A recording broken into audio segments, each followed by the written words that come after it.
Students, in today's session we'll discuss about chapter 3 of geography, drainage. Firstly, what is drainage?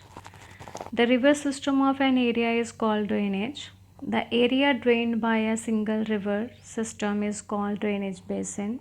Means the term drainage describes the river system of an area. Small streams flowing from different directions come together to form the main river, which ultimately drains into a large water body such as a lake or a sea or an ocean. Any elevated area or upland which separate two drainage basin is known as water divide. Next we have drainage system in India. India rivers are divided into two major groups. Number 1, the Himalayan rivers. Number 2, the peninsular rivers. Most of the Himalayan rivers are perennial, means that flow throughout the year or they have a water throughout the year. These rivers receive water from rain as well as from melted snow from high mountains. Two major Himalayan rivers, the Indus and the Brahmaputra, originated from the north of the mountain ranges. The Himalayan rivers have long course from their source of the sea, whereas the peninsular rivers are seasonal. They do not flow throughout the year because the flow of these rivers is dependent upon rainfall. Most of the rivers of peninsular India originate in the Western Ghats and flow towards the Bay of Bengal. These rivers have shorter and shallower courses as compared to the Himalayan rivers. Next, we have to discuss Himalayan rivers. The major Himalayan rivers are the Indus, the Ganga, and the Brahmaputra. A river along with its tributaries may be called river system. Firstly, we have to discuss Indus river system. Indus is one of the longest river in the world, which have a total length of 2900 km. The river Indus rises in the Tibet near Mansarovar. It enters India in the Ladakh district of Jammu Kashmir, where it forms a picturesque gorge. The Satluj, the Beas, the Ravi, the Chenab, and the Jhelum join together to enter Indus near Mithankot in Pakistan. According to Indus Water Treaty in 1960, India can use only 20% of Indus water. Next river we have the Ganga river system.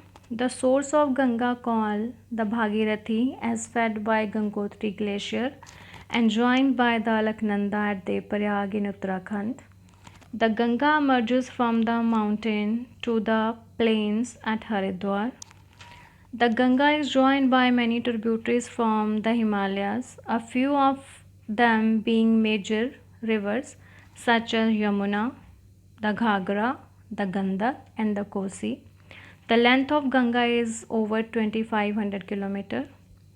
Farakka in the West Bengal is the northernmost point of the Ganga Delta, where the Ganga river divides into two parts. Number 1, the Bhagirathi Hooghly flows southwards through the deltic plain to the Bay of Bengal. Second, the mainstream flows southward into the Bangladesh and is joined by Brahmaputra. Further downstream, it is known as Meghna. The Meghna river flows into the Bay of Bengal and forms Sundarban Delta. Next river we have the Brahmaputra river. The Brahmaputra rises in the Tibet east of Mansarovar Lake. It is slightly longer than Indus. On reaching the Namcha Barwa, it takes a U-turn and enters India in Arunachal Pradesh, where it is called Dehang. Dehang is joined by Dibang, the Lohit, and many other tributaries to form Bredi Channel in Assam. Next we have the peninsular rivers. The main water divide in peninsular India is formed by Western Ghats.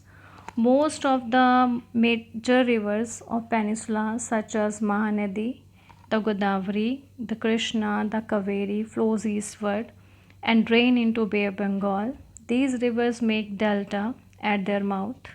Delta means before falling into ocean or sea, the river splits into numerous channels, and this is known as delta. The Narmada and Tapi are the only long rivers which flow westward and make estuaries. Number 1, Narmada River Basin.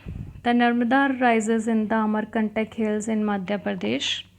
The Narmada flows through a deep gorge at the Marble Rocks near Jabalpur.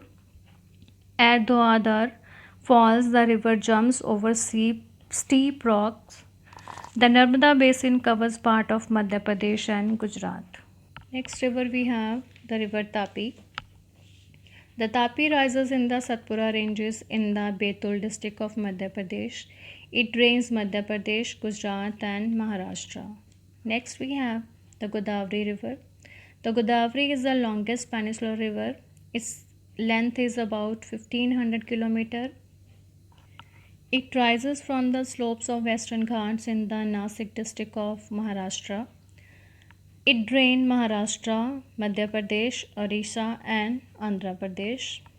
The Godavari is joined by a number of tributaries such as Purna, the Varda, the Pranitha, the Majra and Vainganga and Penganga.